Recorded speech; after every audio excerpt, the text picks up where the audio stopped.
Hello વિદ્યાર્થી મિત્રો, એજ્યુકટેકનો ચેનલમાં આપનું સ્વાગત છે। આજે આપણે શીખીશું ધોરણ 11 વિષય ગુજરાતી પાઠ 5 છપ્પા ઉખાણા।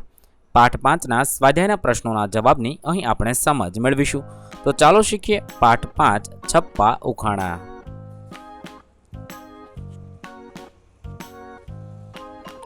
સ્વાધ્યાયના પ્રશ્નમાં પ્રશ્ન નંબર 1, નીચેના પ્રશ્નોના ઉત્તર એક એક વાક્યમાં લખો। સૌપ્રથમ આપણે છપ્પાના પ્રશ્નોના જવાબ જોઈએ। સવાલ નંબર 1, નગરમાં આગ લાગવાથી કોણ કોણ ભય અનુભવતું નથી? જવાબ થશે, નગરમાં આગ લાગવાથી પંખી ભય અનુભવતા નથી। 2, ઉંદર શા માટે શોર કરે છે? જવાબ થશે, નગરમાં લાગેલી આગથી ડરીને ઉંદર શોર કરે છે। 3, કોની અનુભવરૂપી પાંખ આકાશમાં વિહરે છે? જ્ઞાનીજનોની અનુભવરૂપી પાંખ આકાશમાં વિહરે છે। પ્રશ્ન નંબર 2, નીચેના પ્રશ્નોના મુદ્દાસર ઉત્તર લખો। 1, પહેલા છપ્પા દ્વારા અખો શું કહેવા માંગે છે? જવાબ થશે, પહેલા છપ્પા દ્વારા અખો એમ કહેવા માંગે છે કે અનુભવ જ્ઞાન જીવનની અનેક વિટંબણામાંથી બહાર નીકળવાનો સાચો રાહ દર્શાવે છે। અખો ઉંદર અને પંખીના દ્રષ્ટાંત દ્વારા આ હકીકત સ્પષ્ટ કરે છે।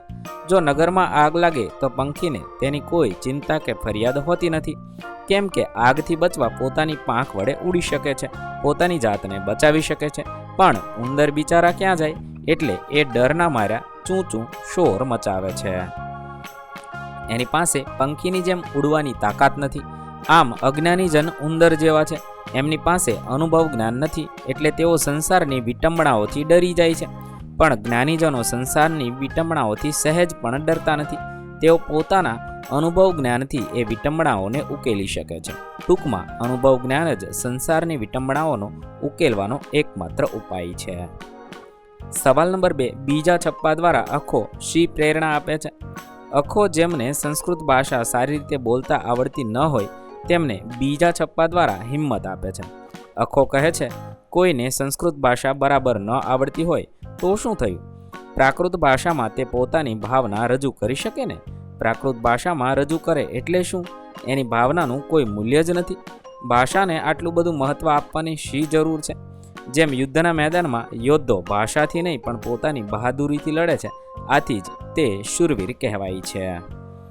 એમ ભાષા મહત્વની નથી, ભાષા દ્વારા જ રજૂ કરવામાં આવતી ભાવનાનું વિશેષ મૂલ્ય છે। આમ કહી અખો સૌને પ્રેરણા આપે છે કે જીવનનો સઘળો વ્યવહાર મૂળાક્ષરના 52 અક્ષર પર ભલે ચાલતો હોય, પણ એથી પર 53મા અક્ષર રૂપી પરમ તત્વ પરમાત્માને જે જાણે છે તેનો બેડો પાર થઈ જાય છે, અર્થાત તે સંસારમાંથી મુક્ત થઈ જાય છે। 3, 52નો સઘળો વિસ્તાર એટલે શું? જીવનનો સઘળો વ્યવહાર મૂળાક્ષરના 52 અક્ષરથી રચાતી ભાષાનો વિસ્તાર। પ્રશ્ન નંબર 3, મુદ્દાસર નોંધ લખો।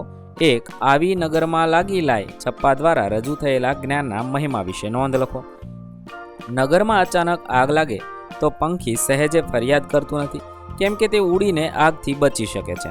પણ પાંખ વગરના ઉંદર બિચારા ક્યાં જાય એટલે તે ડરના માર્યા ચૂં ચૂં અવાજ કરીને શોર મચાવે છે। એની પાસે પાંખ નથી એટલે એનામાં પંખીની જેમ ઉડવાની તાકાત નથી। કવિ અખો ઉંદર અને પંખીના દ્રષ્ટાંત દ્વારા કહે છે કે અજ્ઞાની માણસ પાસે અનુભવ જ્ઞાન ન હોવાથી એ સંસાર મુશ્કેલીઓથી બચી શકતા નથી, આથી તેઓ ડરી જઈને ઉંદરની જેમ શોર મચાવે છે। પરંતુ જ્ઞાનીજનને પંખીની જેમ ફરિયાદ કે ચિંતા નથી, એ સંસારની વિટંબણાઓથી બિલકુલ ડરતા નથી, કારણ કે એમની પાસે અનુભવરૂપી પાંખ છે। એ પાંખથી જ્ઞાનરૂપી આકાશ સુધી પહોંચી શકે છે, આથી અનુભવ જ્ઞાનના બળે એ સારી રીતે જીવન પસાર કરી શકે છે। તાત્પર્ય એ છે કે અનુભવ જ્ઞાન સંસારની વિટંબણામાંથી ઉગારવાનો એકમાત્ર ઉપાય છે। સવાલ નંબર 2, ભાષા વિશેના અખાના વિચારો વિશે નોંધ લખો। અખો ભાષાને મહત્વ આપનારને મૂર્ખ કહે છે। અખાના મતે જેમ યુદ્ધના મેદાનમાં યોદ્ધો પોતાની ભાષા નહીં પણ પોતાની બહાદુરીથી લડે છે, આથી જ એ શૂરવીર કહેવાય છે, એમ ભાષા કરતાં એમાં રજૂ થયેલી ભાવનાનું જ વિશેષ મહત્વ છે। કોઈને સંસ્કૃત ભાષા બરાબર ન આવડતી હોય તો શું થયું? પ્રાકૃત ભાષામાં તો તે પોતાની ભાવના રજૂ કરી શકે ને? શું એની ભાવનાનું પ્રાકૃત ભાષામાં કોઈ મૂલ્ય જ નથી? જીવનનો સઘળો વ્યવહાર 52 અક્ષરથી જ ચાલે છે, પરંતુ એથી પર 53મા અક્ષરરૂપી પરમ તત્વ પરમાત્માને જાણે તો તેનો બેડો પાર થઈ જાય છે, અર્થાત તે સંસારમાંથી મુક્ત થઈ જાય છે. હવે ઉખાણા વિશે જોઈએ. પ્રશ્ન નંબર 1, નીચેના પ્રશ્નોના ઉત્તર એક એક વાક્યમાં લખો. 1. કવિએ કયું અચરજ જોયું? કવિએ પડછાયાનું અચરજ જોયું. 2. કાયા ઉપર શું શું રહેલું છે? કાયા પર હાડકાં, વાળ, લોહી, નખ અને ચામડી છે. 3. હંસ કોની પાસે બેસતા નથી? હંસ સરોવર કાંઠે બેસતા નથી. 4. કવિએ કોને સરોવર કહ્યું છે? કવિએ દર્પણને સરોવર કહ્યું છે. પ્રશ્ન નંબર 2, નીચેના પ્રશ્નોના મુદ્દાસર ઉત્તર લખો.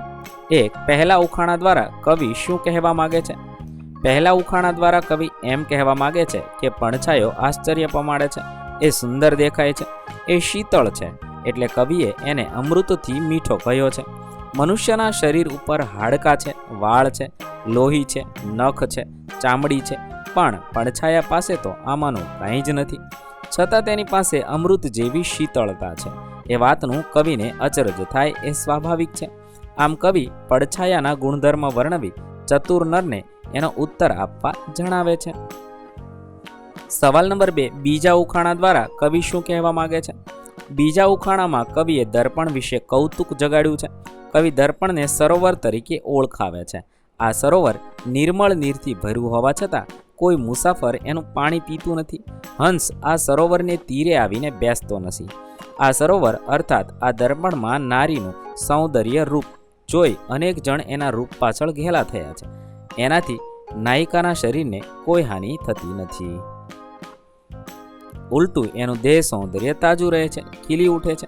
આથી ઉખાણાને અંતે કવિ કહે છે કે ભલે એ દર્પણ આકરું લાગે, છતાં પતિ પાસે દર્પણ મગાવતી પત્નીને તો એ દર્પણમાં જોઈ 16 સરગાણ સજીને પોતાના યૌવનને પૂર્ણ કરવાની હોશ હોય છે. પોતાના યૌવનને પૂર્ણ કરવાની હોશ છે. અહીં આપણા પાઠ 5ના પ્રશ્નોના જવાબ પૂર્ણ થશે. વિદ્યાર્થી મિત્રો, ધોરણ 11ના ગુજરાતી વિષયના તમામ પાઠના પ્રશ્નોના જવાબના વિડીયો આપણી ચેનલ પર ઉપલબ્ધ છે, જે તમે ધોરણ 11 ગુજરાતી સ્વાધ્યાય નામના પ્લેલિસ્ટમાંથી મેળવી શકો છો. પ્લેલિસ્ટની લિંક વિડીયોના ડિસ્ક્રિપ્શનમાં આપેલી છે. વિદ્યાર્થી મિત્રો, આપેલા વિડીયોની જો તમારે પીડીએફની જરૂર હોય તો તમે આપણી એપ્લિકેશન સ્માર્ટ સાથી પરથી મેળવી શકશો. વિદ્યાર્થી મિત્રો, આપણી એપ્લિકેશન સ્માર્ટ સાથી પ્લે સ્ટોરમાં આવી ગઈ છે, જેની અંદર તમે બધા વિભાગ જોઈ શકો છો. તેની અંદર વિવિધ ધોરણ છે. ધોરણ ઉપર ક્લિક કરતાં વિવિધ વિષય ખુલશે. વિષય ઉપર ક્લિક કરતાં તેની અંદર આવતા પાઠ ખુલશે. તેની અંદરથી તમે પાઠ્યપુસ્તક પણ ડાઉનલોડ કરી શકો છો. તેની અંદર આપેલા પાઠમાં ક્લિક કરતાં તમે પાઠની પીડીએફ, સ્વાધ્યાયની પીડીએફ, સ્વાધ્યાયન પોથીની પીડીએફ, પાઠના વિવિધ વિડીયોઝ, સ્વાધ્યાયના વિડીયોઝ, સ્વાધ્યાયન પોથીના વિડીયોઝ બધું જોઈ શકો છો અને ડાઉનલોડ પણ માત્ર એક ક્લિકમાં કરી શકો છો. વિદ્યાર્થી મિત્રો, આપણી એપને સપોર્ટ કરજો, ડાઉનલોડ કરજો.